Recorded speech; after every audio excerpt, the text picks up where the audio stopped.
नमस्कार साथियों, कैसे हो आप सभी। आशा करता हूँ सभी सही है।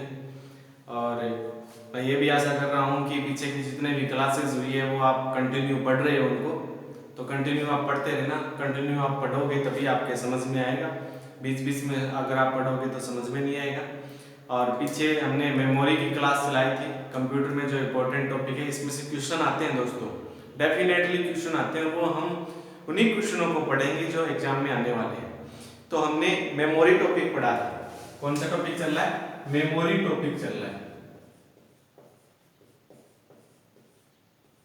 मेमोरी मैंने बता दिया, मेमोरी किसको बोलते हैं। कंप्यूटर में जो डाटा स्टोरेज की जो क्षमता होती है उसको क्या बोलते हैं दोस्तों? मेमोरी बोलते हैं। और मेमोरी मैंने बताया कितने टाइप की होती है। मेमोरी दो टाइप की होती है। कौन कौन सी होती? एक तो होती है प्राथमिक मेमोरी और एक होती है द्वितीयक मेमोरी, या फिर सेकेंडरी मेमोरी बोल सकते हो। द्वितीयक मेमोरी, ये दो मेमोरी होती है यहाँ पे, ठीक है। प्राथमिक मेमोरी और द्वितीयक मेमोरी। अगर हम इसके प्रकार की बात करें कि प्राथमिक मेमोरी, मैंने आपको बता दिया इसको प्राथमिक मेमोरी क्यों कहा जाता है, हमने पिछली क्लास में पढ़ा था। ये इसलिए कहा जाता है दोस्तों प्राथमिक मेमोरी, क्योंकि इसकी कुछ न कुछ तो प्राथमिकता होगी, तभी तो इसको प्राथमिक मेमोरी कहा जाता है। तो ये जैसे मदरबोर्ड है, मदरबोर्ड में ये है यहाँ पे सीपीयू, ये क्या है? ये सीपीयू है। सीपीयू के नजदीक में ही यहाँ पे क्या लगी होती है? प्राथमिक मेमोरी लगी होती है, इसीलिए इसको क्या कहा जाता है? प्राथमिक मेमोरी कहा जाता है। अब देखो इसमें प्राथमिक मेमोरी के प्रकार हमने पढ़े थे कि मेमोरी आपको पता है, एक तो जब कंप्यूटर में लाइट होती है और जब हम कंप्यूटर में काम कर रहे होते हैं अचानक से लाइट चली जाए तो कुछ तो डाटा मेमोरी के अंदर सेव हो जाते हैं और कुछ डाटा सेव नहीं होते। इसी आधार पे मेमोरी होती है, इसी आधार पे डाटा का स्टोर किया जाता है। स्टोर मतलब संग्रह करना, ठीक है। प्राथमिक मेमोरी दो प्रकार की होगी, मुख्य रूप से दो प्रकार की होती है। एक तो होती है रैम, एक होती है रोम, ठीक है। एक इसमें केस मेमोरी भी होती है। प्राथमिक मेमोरी है वो केस मेमोरी भी होती है। कौन सी? Case memory. ये भी इसी के अंतर्गत आएगी प्राथमिक मेमोरी। ये हमने पीछे पढ़ा था, रैम, रोम और केस मेमोरी, ये प्रकार हमने पिछली क्लास में लिखे थे। और रैम में भी कितने प्रकार होते हैं? रैम के दो प्रकार होते हैं। कौन से? एक तो होती है एस रैम, एक होती है डी रैम। ये हमने पीछे की क्लास में पढ़ ली थी। एस रैम होती है स्टैटिक रैम, क्या होगी? Static RAM. और ये होती है dynamic RAM, dynamic RAM, dynamic RAM. ये है भी हमने पिछली क्लास में पढ़ लिया था, ठीक है। अब देखो इसमें एस रैम पढ़ लिया, डी रैम पढ़ लिया पिछली क्लास में, और अब हम पढ़ेंगे रोम। रोम के बारे में पढ़ेंगे। रैम की अगर फुल फॉर्म की बात करें कि रैम का पूरा नाम क्या होता है, तो रैम का पूरा नाम होता है random access memory, random access memory. ये इसका पूरा नाम होता है, किसका? रैम का नाम होता है, ठीक है। और स्टैटिक रैम, इसका S RAM static random access memory, dynamic RAM D RAM dynamic random access memory, ठीक है। आज हम पढ़ेंगे दोस्तों रोम के बारे में। हम पढ़ेंगे किसके बारे में? पढ़ेंगे रोम मेमोरी के बारे में पढ़ेंगे। रैम जो है वो अस्थायी रैम है, अस्थायी प्रकृति की है। कौन सी प्रकृति की है? अस्थायी प्रकृति की है। यानी कि कंप्यूटर में जब हम कार्य करते हैं तो कार्य अगर निरंतर चल रहा है, प्रगतिशील है कार्य, तो उसके जो निर्देश सेव रहते हैं, स्टोर रहते हैं, वो किसके अंदर रहते हैं? रैम के अंदर रहते हैं। बाद में वो मिट जाते हैं। यानी कि आपकी कोई पीडीएफ है, यानी कि कंप्यूटर में पीडीएफ फाइल है, पोर्टेबल डॉक्यूमेंट फॉर्मेट, उसको पीडीएफ क्या है? एक वीडियो है, उसको अगर आपने चलाया, ये कहीं ना कहीं स्टोर है कंप्यूटर के अंदर, ये चलाया तो ये उठ के कहां पे आएगी? रैम में आएगी। किसमें आएगी? रैम में। यानी कि वो चल रही है, चल रही है, किसके अंदर चल रही है? वो रैम में चल रही है। आपने उस वीडियो को बंद कर दिया तो ये वापस अपने स्थान पे आ जाएगी, यानी कि सेकेंडरी मेमोरी में आ जाएगी, द्वितीय मेमोरी में आ जाएगी। यानी कि जो कंप्यूटर में जो हम काम कर रहे हैं वो तो रैम के अंदर होता है, ठीक है। और रैम आपको पता है, जैसे हम वीडियो गेम खेल रहे हैं तो किस में खेला जाएगा, इसके लिए स्पेस चाहिए, तो ये स्पेस कौन सा काम में आएगा, रैम में काम है। कोई भी हमने वीडियो चला ली तो ये इस रैम में चल रही है, ठीक है। और कुछ भी हमने काम कर लिया, जो काम हो रहा है वो रैम के अंदर हो रहा है, बाद में वो चला जाता है। अगर हमने कंप्यूटर को ऑफ कर दिया तो इसमें जो डाटा है वो क्या हो जाएंगे, नष्ट हो जाएंगे। क्या हो जाएंगे, डाटा नष्ट हो जाएंगे, ये ध्यान रखना। अरे ना बस, इसलिए इसको अस्थायी मेमोरी या फिर वोलेटाइल मेमोरी भी कहते हैं। क्या कहते हैं, वोलेटाइल मेमोरी भी कहा जाता है, ये ध्यान रखना। इसको किसको कहा जाएगा, वोलेटाइल मेमोरी, रैम को कहा जाता है। यह अस्थायी प्रकृति की है, यानी कि अस्थायी बोल सकते हो, अस्थिर बोल सकते हो, और वोलेटाइल मेमोरी भी बोल सकते हो। क्यों होती है ये अस्थायी या अस्थिर नाम इनका, क्योंकि कंप्यूटर बंद होने के बाद में डाटा इससे क्या हो जाता है, नष्ट हो जाता है। या फिर जब हम कोई भी प्रोग्राम कंप्यूटर में चला रहे हैं तो वो डाटा किस में आएगा, रैम में आएगा। अगर कंप्यूटर को बंद कर देंगे तो रैम क्या हो जाएगी, खाली हो जाएगी। या फिर हम बात करें कि कंप्यूटर के अंदर एक प्रोग्राम ओपन कर लिया, जैसे एमएस वर्ड ओपन कर लिया, ये चल रहा है साथ में। दूसरा एक्सेल ओपन कर लिया, ये भी चल रहा है। तीसरा पावर पॉइंट ओपन कर लिया, ये भी चल रहा है। चौथा वीडियो ओपन कर लिया, ये भी चल रहा है। तो ये अगर आप एक साथ में सारे काम कर रहे हो, ये किस में हो रहा है, ये रैम में चल रहा है। अगर आपने पांचवा ऑप्शन कोई भी ओपन करना चाहा, यानी कि पांचवी फाइल कोई भी ओपन करनी चाहिए, तो ये क्या हो जाती है कि इतने आपने एक साथ में प्रोग्राम ओपन कर रखे हैं, तो ये रैम क्या हो गई, फुल हो गई, इसकी मेमोरी क्या हो गई, फुल हो गई। और जब भी आप कोई दूसरा प्रोग्राम ओपन करोगे तो ये आपके पास मैसेज आएगा, यानी कि सिस्टम क्या होने लग जाता है, हैंग होने लग जाता है। क्यों, क्योंकि इसके अंदर आपने ऑलरेडी इतने प्रोग्राम चला रखे हैं, तो अब ये दूसरे प्रोग्राम चलाने की अनुमति नहीं देता है, इसलिए सिस्टम क्या हो जाता है, हैंग हो जाता है। इस प्रकार से आप हैंग हो जाता है। मोबाइल भी इसी प्रकार से होता है, जैसे आपने कई एप्लीकेशन एक साथ में ओपन कर ली, तो ये ओपन किस में हुई है, रैम में। तो एक साथ में कई एप्लीकेशन ओपन कर लेते हो तो सिस्टम क्या हो जाता है, हैंग हो जाता है। और उसको, मोबाइल को आप ऑफ करते हो या फिर कंप्यूटर को ऑफ करते हो, दोनों को ऑफ करने के बाद में ऑन करते हो, तो ये क्या हो जाएगी, रैम खाली मिलेगी आपको, ये ध्यान में रखना, ठीक है। तो ये था रैम, ठीक है। ये अस्थायी मेमोरी क्या होती है, ये दो प्रकार की होती है, स्टैटिक रैम, ठीक है। अब देखो, आज हम पढ़ेंगे रोम के बारे में पढ़ते हैं दोस्तों। किसके बारे में, रोम के बारे में पढ़ते हैं। तो रोम की अगर हम फुल फॉर्म की बात करें तो रोम की फुल फॉर्म होती है रीड ओनली मेमोरी। क्या होती है दोस्तों, रीड ओनली मेमोरी होती है रोम। रोम के बारे में पढ़ेंगे आज हम, ठीक है। ये प्राथमिक मेमोरी में ही आती है। रोम की अगर फुल फॉर्म पढ़े तो रीड ओनली मेमोरी होती है, रीड ओनली मेमोरी, ये इसका पूरा नाम होता है दोस्तों, ठीक है। रीड ओनली मेमोरी रोम का पूरा नाम होता है, पूछा भी जाता है, पूरा नाम फुल फॉर्म ज्यादा पूछी जाएगी। और रीड मतलब क्या होता है, रीड मतलब होता है पढ़ना। क्या होता है, पढ़ना होता है इसका। रीड मतलब पढ़ना, ओनली मतलब सिर्फ,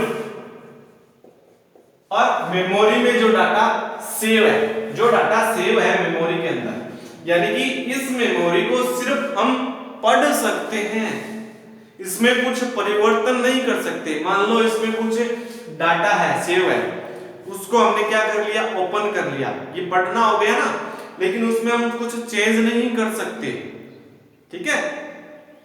अब देखो, एक तो बात रैम क्या थी, एस था। रोम क्या है, यह बिजली जाने के बाद में इसमें है, बिजली जाने के बाद में इसमें डाटा क्या रहता है, स्टोर रहता है। ठीक है, बिजली जाने के बाद में, बिजली जाने के बाद डाटा क्या रहेगा, स्टोर रहता है। इसमें क्या रहता है, स्टोर रहता है। ठीक है, इसीलिए इसको क्या कहते हैं, स्थायी मेमोरी कहते हैं, स्थिर मेमोरी कहते हैं। क्या कहते हैं, इसीलिए इसको, ये इंपॉर्टेंट है इसको, इसीलिए स्थायी, स्थिर या नॉन वोलेटाइल मेमोरी कहा जाता है, नॉन वोलेटाइल मेमोरी कहते हैं। ये इसका इंपॉर्टेंट है, देख लेना। ठीक है, जो बिजली जाने के बाद में डाटा को नष्ट कर दे वो रैम है, यानी कि वो अस्थायी है। और जो बिजली जाने के बाद में डाटा क्या रहे, उसमें स्टोर रहे, वो क्या है, स्थिर मेमोरी है, स्थायी मेमोरी है, यानी कि उसको क्या कहते हैं, नॉन वोलेटाइल मेमोरी कहते हैं। इसमें डाटा नष्ट नहीं होता बिजली जाने, पावर जाने के बाद में। ठीक है, इसमें डाटा में परमानेंट रूप से स्टोर करके रख सकते हैं। ठीक है, दूसरा काम इसका क्या होता है, जैसे ही आप कोई कंप्यूटर को स्टार्ट करते हो, क्या किया, कंप्यूटर स्टार्ट किया, स्टार्ट होने को क्या बोलते हैं, बूटिंग बोलते हैं। क्या बोलते हैं, स्टार्ट होने को कंप्यूटर बूटिंग बोला जाता है। अब देखो, जब कंप्यूटर स्टार्ट होगा तो स्टार्ट होने के बाद में इसमें एक टेस्ट होता है। क्या होता है, टेस्ट होता है। क्या होगा, टेस्ट, यानी कि एक जांच की जाती है और उस टेस्ट का नाम होता है, क्या होगा, पोस्ट। क्या नाम होगा, पोस्ट नाम होता है उसका, पोस्ट। उस जांच को क्या बोलते हैं, पोस्ट बोलते हैं। पोस्ट क्या होता है, पोस्ट होता है दोस्तों power on self test, self test, यानी कि जब कंप्यूटर ऑन होता है, उसको ऑन होने की प्रक्रिया बूटिंग कहलाती है। उसी टाइम ऑन होते समय एक टेस्ट किया जाता है, जिसको बोलते हैं पोस्ट। पोस्ट मतलब होता है पावर ऑन सेल्फ टेस्ट, यानी कि यह टेस्ट जांच करता है किसकी, इनपुट और आउटपुट उपकरणों की, कि वो उपकरण सही है या नहीं।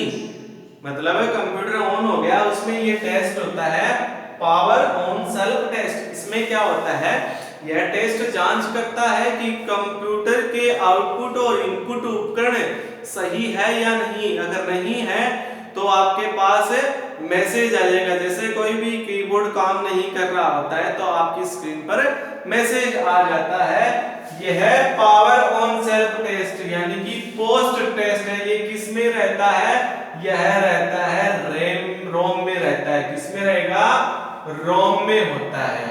ठीक है, जिसको हम ये भी बोल सकते हैं, क्या, BIOS, BIOS, basic input output system. क्या बोलते हैं इसको दोस्तों, बेसिक इनपुट आउटपुट सिस्टम भी बोल सकते हैं। ये ध्यान रखना, बेसिक, BASI, बेसिक इनपुट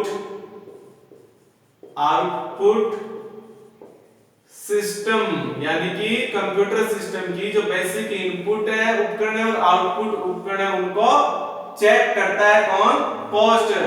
ये भी क्वेश्चन आ जाता है कि रोम, बायोस किस में होता है, रोम में होता है, और पोस्ट किस में होता है, रोम में होता है।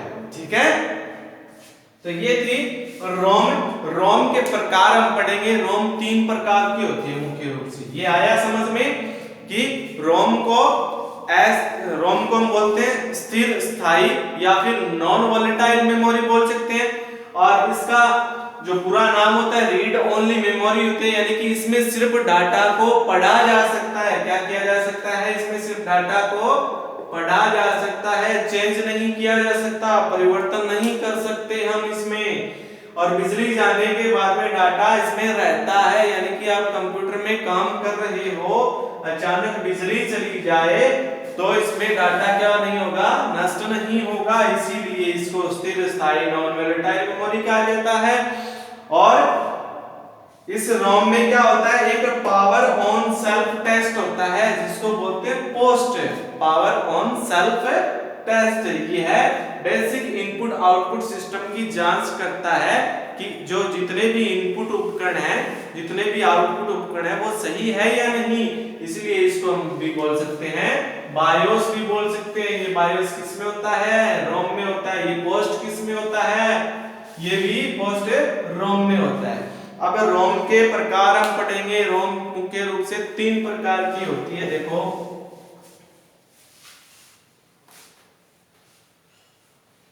रोम मुख्य रूप से कितने प्रकार की होती है दोस्तों, 3 प्रकार की होती है। रोम के प्रकार, देखो रोम के प्रकार हम पढ़ते हैं। रोम के प्रकार 3 प्रकार होते हैं दोस्तों मुख्य रूप से। कितने प्रकार होते हैं, रोम 3 प्रकार की, रैम 2 प्रकार की, स्टैटिक रैम, डायनेमिक रैम। ठीक है, स्टैटिक रैम को बार बार रिफ्रेश करने की आवश्यकता नहीं होती, डायनेमिक रैम को बार बार रिफ्रेश करने की आवश्यकता होती है। अब पहला प्रकार इसका क्या आ जाएगा, पीरोम। पीरोम इसका पूरा नाम पढ़ते हैं पहले तो हम। पीरोम होता है प्रोग्रामेबल रीड ओनली मेमोरी।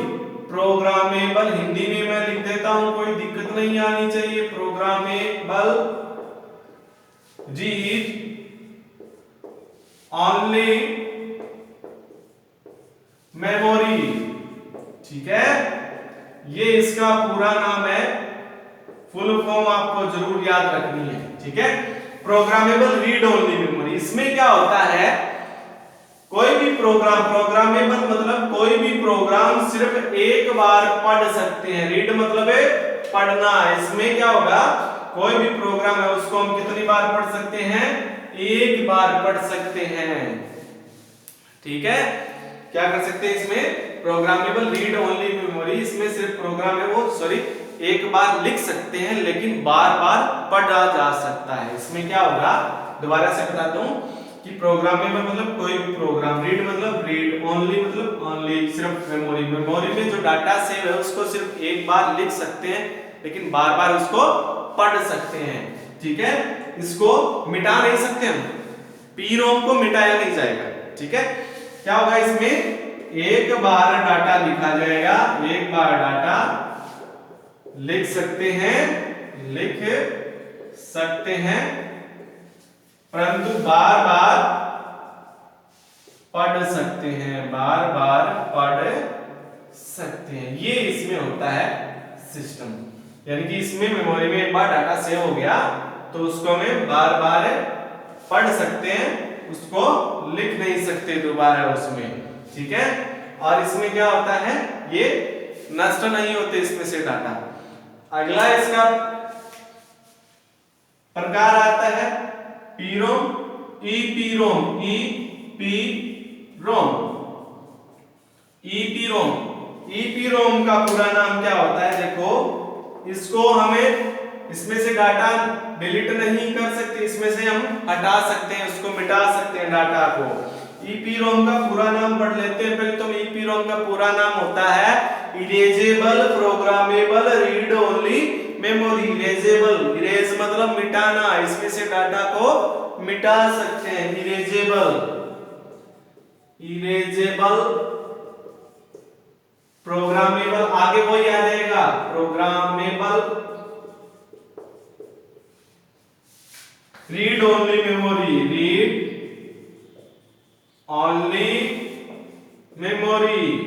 ठीक है, इसमें से क्या कर सकते हैं, डाटा को मिटाया जा सकता है। इरेजेबल आ गया ना यहाँ पे, क्या आ गया यहाँ पे, इरेजेबल, यानी कि कोई भी प्रोग्राम इसमें सेव है उसको हमें इरेज कर सकते हैं, मिटा सकते हैं। वो मिटेंगे किससे, पराबैंगनी किरणों से। किससे मिटेंगे, पराबैंगनी जो किरणें होती है उनसे डाटा को मिटाया जा सकता है। ठीक है, इसमें डाटा को क्या कर सकते हैं, पराबैंगनी किरणों से मिटा सकते हैं। इसमें डाटा को पराबैंगनी किरणों से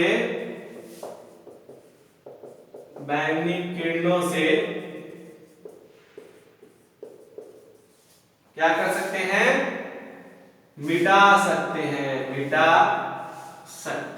ये ध्यान रखना है इसका। ठीक है, पराबैंगनी किरणों से मिटने वाली मेमोरी कौन सी है, ईपीरोम है। ठीक है, अगला डाटा हम पढ़ सकते हैं, अगला प्रकार इसमें वो होता है ईईपीरोम। क्या होगा, ईईपीरोम। ठीक है, इसमें ये तीसरा प्रकार है इस रोम का, ईईपीरोम। इसमें भी डाटा को हम क्या कर सकते हैं, मिटा सकते हैं। ठीक है, ये मैं मिटा देता हूं नीचे से। ईईपीरोम हम पढ़ेंगे। ठीक है, ये तीसरा प्रकार है ईईपीरोम। इसका अगर पूरा नाम हम पढ़ते हैं तो होगा electrical erasable programmable read only memory. Electrical erasable आ गया ना, यहाँ पे इरेज करना यानी कि मिटा सकते हैं। इरेजेबल प्रोग्रामेबल, किसी भी प्रोग्राम को प्रोग्रामेबल रीड ओनली मेमोरी। ठीक है, तो ये इसका पूरा नाम हो गया। ठीक है, ये आपको याद रखना है, पूरा नाम इसमें फुल फॉर्म ज्यादा पूछी जाती है। ठीक है, इसमें क्या कर सकते हैं, डाटा को हम क्या कर सकते हैं, मिटा सकते हैं। किसी भी प्रोग्राम को मिटा सकते हैं, लेकिन वो मिटेगी किससे, वो मिटेगी इलेक्ट्रिकल यानी कि विद्युत तरंगों से हम इसमें डाटा को मिटा सकते हैं। मेमोरी है ये। ठीक है, किससे मिटा सकते हैं, विद्युत तरंगों से डाटा मिटाया जा सकता है। इसमें ईईपीरोम में मिटाया जा सकता है, ये ध्यान रखना। यानी कि तीन प्रकार होंगे। कौन सा, एक तो होता है ईपीरोम। ईपीरोम में क्या होगा, डाटा मिटा नहीं सकते। ठीक है, इसमें एक बार लिखा जा सकता है, बार बार पढ़ सकते हैं। और ईईपीरोम में क्या होगा, डाटा को मिटा सकते हैं, लेकिन किससे, पराबैंगनी किरणों से। और ईईपीरोम में डाटा को मिटा सकते हैं, किससे, विद्युत तरंगों से मिटाया जा सकता है। ठीक है, ये थी प्राइमरी मेमोरी के दो पार्ट, रैम और रोम। ठीक है, समझ में आ रहा होगा आपके। अब हम आगे बढ़ेंगे, इसमें एक मेमोरी और रहती है, केस मेमोरी आती है इसमें। कौन सी मेमोरी आती है, केस मेमोरी। केस मेमोरी भी प्राथमिक मेमोरी में आएगी, भी ध्यान रखना। केस मेमोरी किसमें आएगी, प्राथमिक। केस मशीन से जब हम केस निकालते हैं, किससे, एटीएम मशीन से निकालने हैं ना कभी आपने पैसे, तो क्या उसमें टाइम लगता है, क्या नहीं लगता है ना। केस मतलब जल्दी काम होता है। ठीक है, जल्दी काम होता है ना केस में, तो एटीएम मशीन से हम पैसा निकालते हैं, जल्दी निकल जाता है। तो केस का काम क्या होता है, केस सबसे ज्यादा फास्टली मेमोरी है। इससे फास्ट भी और आती है, वो होती है रजिस्टर। ठीक है, पहले हम केस के बारे में पढ़ लेते हैं। Case, cache memory.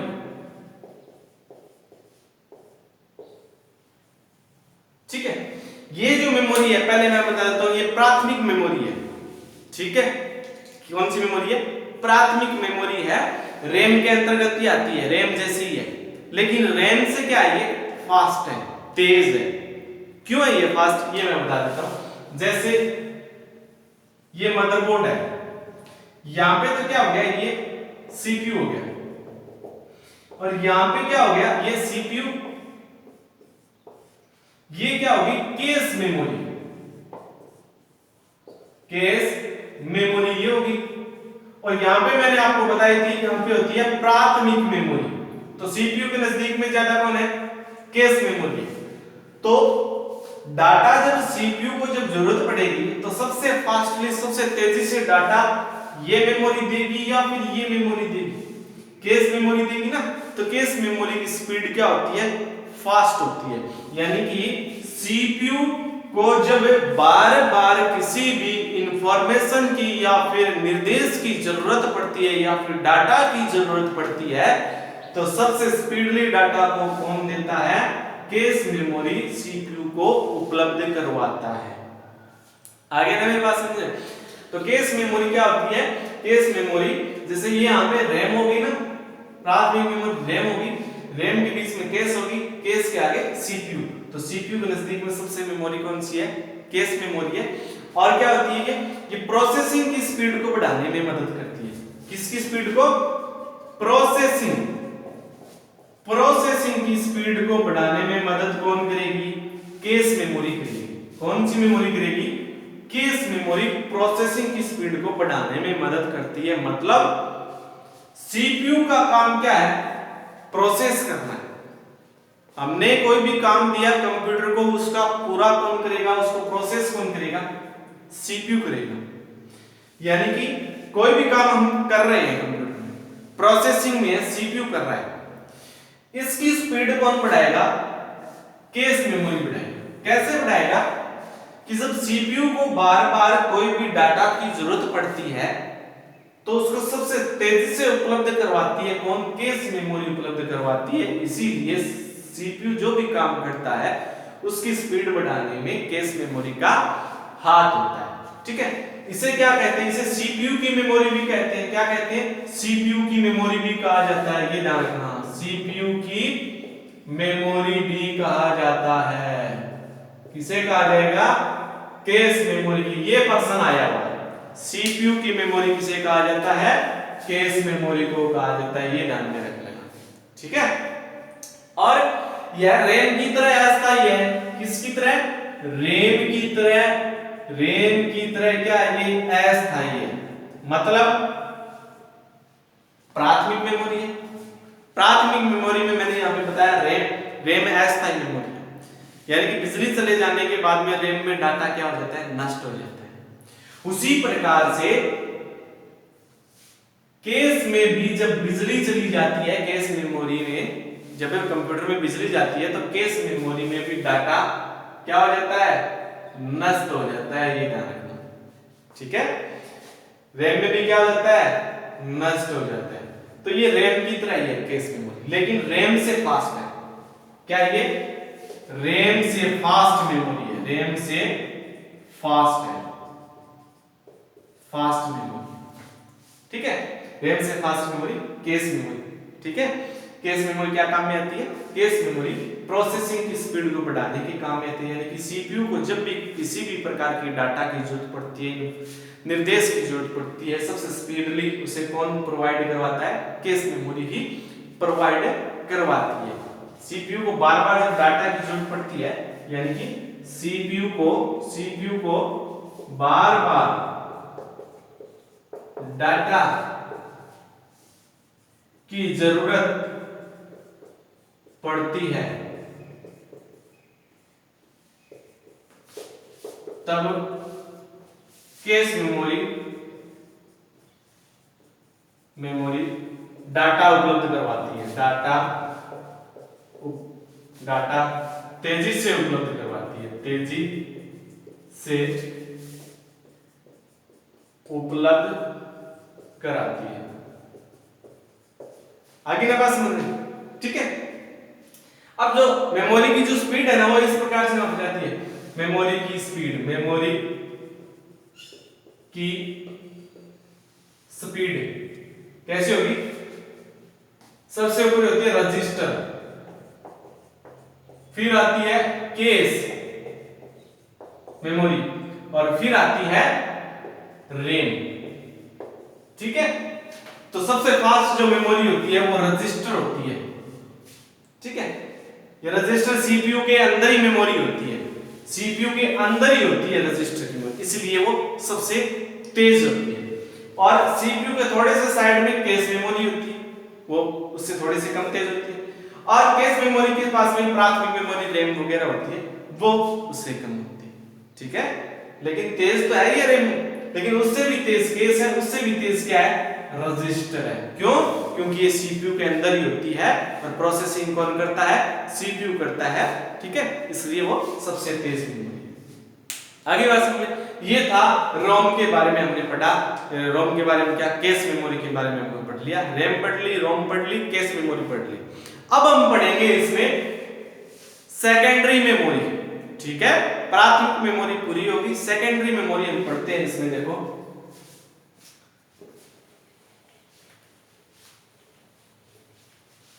Secondary memory, देखो इसे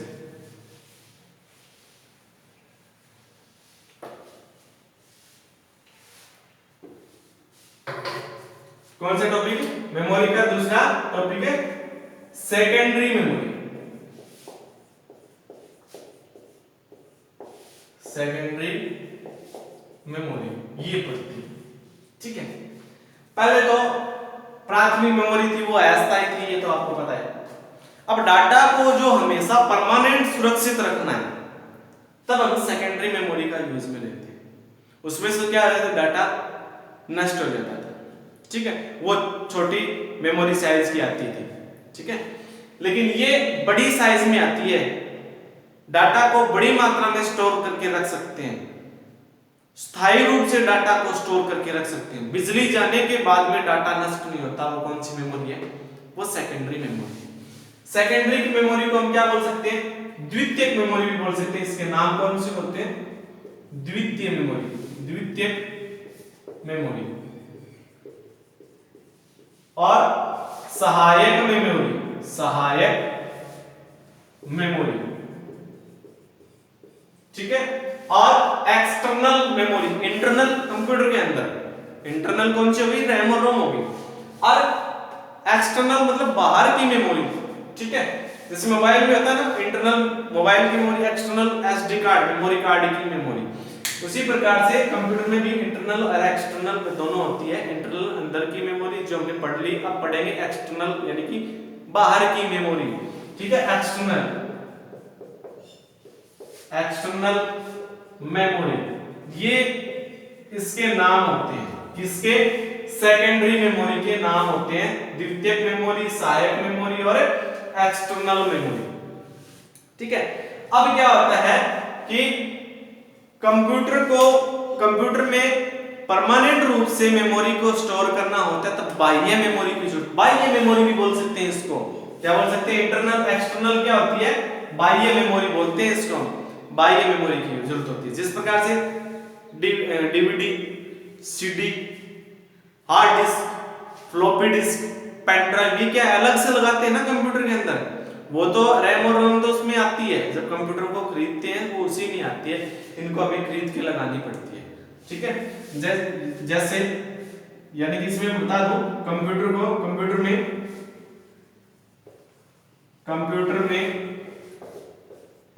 परमानेंट डाटा स्टोर कर सकते हैं, डाटा स्टोर कर सकते हैं, किससे, द्वितीय मेमोरी से कर सकते हैं, ठीक है। बिजली जाने के बाद में डाटा इसमें नहीं रहेगा, बिजली जाने के बाद में डाटा इसमें नष्ट नहीं होगा। बिजली अगर चली गई काम करते इसमें तो डाटा क्या होगा, नष्ट नहीं होगा, ये ध्यान में रख लेना इसमें, ठीक है। डाटा उसी में स्टोर रहेगा। आगे बात समझ में, हार्ड डिस्क होगी, पेन ड्राइव होगी, पेन ड्राइव में लगा रखी है, बिजली चली गई तो डाटा तला थोड़ी जाएगा, नहीं जाएगा ना, ठीक है। जब तक आप उसमें से द्वितीयक मेमोरी में से डाटा को खुद जानबूझकर डिलीट नहीं कर दोगे तब तक डाटा नष्ट नहीं होगा, ठीक है। अब जैसे इसमें हम देखते हैं कौन कौन सी होती है, हार्ड डिस्क, एक तो 3 प्रकार के भागों में बांटा गया है, किसको, सेकेंडरी मेमोरी, द्वितीयक, सहायक मेमोरी को 3 भागों में बांटा गया है। कौन सा भाग है, देखो यहां पे हम पढ़ लेते हैं, ये मैं मिटा देता हूं।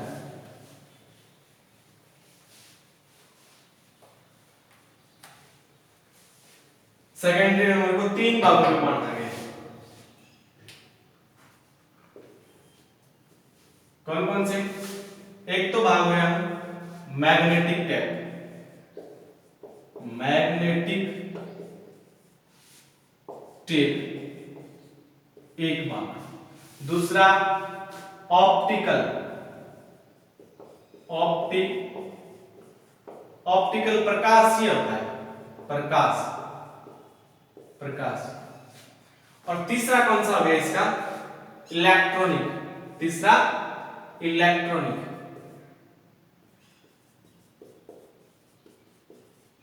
ये 3 भागों में द्वितीय सेकेंडरी मेमोरी को बांटा गया। कौन सी? एक तो मैग्नेटिक टेप होगी, एक होगी ऑप्टिकल जिसको हम प्रकाशीय बोलते हैं, एक होगी इलेक्ट्रॉनिक। यानी कि एक वो मेमोरी जिसमें चुंबक होती है, एक वो मेमोरी जिसमें प्रकाश के थ्रू डाटा स्टोर होते हैं और पढ़े जाते हैं, एक वो मेमोरी जो इलेक्ट्रिकल होती है जैसे पेन ड्राइव होती है, एसडी कार्ड होता है, ये इलेक्ट्रॉनिक। अब इसमें इसके भाग कौन कौन से होते हैं? देखो मैग्नेटिक टैप में कौन कौन सी मेमोरी आएगी? मैग्नेटिक में आएगी, एक तो आएगी हार्ड डिस्क, एक आएगी फ्लॉपी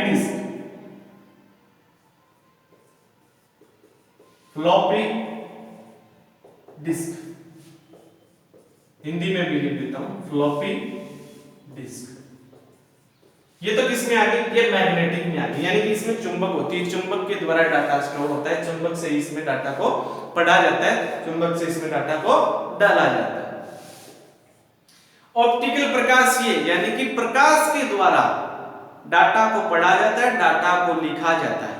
ठीक है, जैसे सीडी और डीवीडी वो चलती है तो उसमें प्रकाश के थ्रू उसमें डाटा को पढ़ा जाता है, लिखा जाता है। जैसे डीवीडी, सीडी, ठीक है, ये दो क्या होती है? ये प्रकाशीय मेमोरी। ठीक है, अब इसमें इलेक्ट्रिक मेमोरी, इलेक्ट्रॉनिक जो होती है वो हम पढ़ेंगे। जैसे एक तो होगी इसमें pen drive, SD card, mobile में डालते हैं ना वो एसडी कार्ड, और एक होती है इसमें फ्लैश मेमोरी। ठीक है, ये इसके इतने भागों में बांटा गया है। हार्ड डिस्क और फ्लॉपी डिस्क ये किसके? मैग्नेटिक टेप में आएगी। ऑप्टिकल प्रकाश ये जो मेमोरी है वो डीवीडी होती है, digital versatile disc, CD compact disc, ये ऑप्टिकल में आती है प्रकाशीय। इलेक्ट्रॉनिक होगी पेन ड्राइव, यानी कि सारी क्या है? मेमोरी, इसमें डाटा स्टोर होता है, परमानेंट रूप से स्टोर करके रख सकते हैं। हार्ड डिस्क में परमानेंट रूप से स्टोर करके रख सकते हैं, बिजली चली जाए तो डाटा नष्ट नहीं होगा। फ्लॉपी डिस्क में भी हम डाटा स्टोर करके रख सकते हैं, बिजली चली जाए डाटा नष्ट नहीं होगा। इन दोनों में बिजली जाने के बाद में डाटा नष्ट नहीं होगा, इन तीनों में भी बिजली जाने के बाद में डाटा नष्ट नहीं होगा। यानी कि ये क्या है? परमानेंट मेमोरी है, ये परमानेंट मेमोरी डिवाइस है ये, इसमें डाटा नष्ट नहीं होता, इसमें लंबे समय तक लगातार हम डाटा को स्टोर करके रख सकते हैं। आई दोस्तों समझ में? तो ये जो सेकेंडरी मेमोरी है इसका पार्ट हम नेक्स्ट डे पढ़ेंगे, यानी कि अगली क्लास में पढ़ेंगे। तो आशा है कि आपको आज की क्लास समझ में आई होगी। दोस्तों इस चैनल को सब्सक्राइब करें और इस वीडियो को ज्यादा से ज्यादा आगे शेयर करें ताकि और भी बच्चे पढ़ सके। आज के लिए समय का भी धन्यवाद।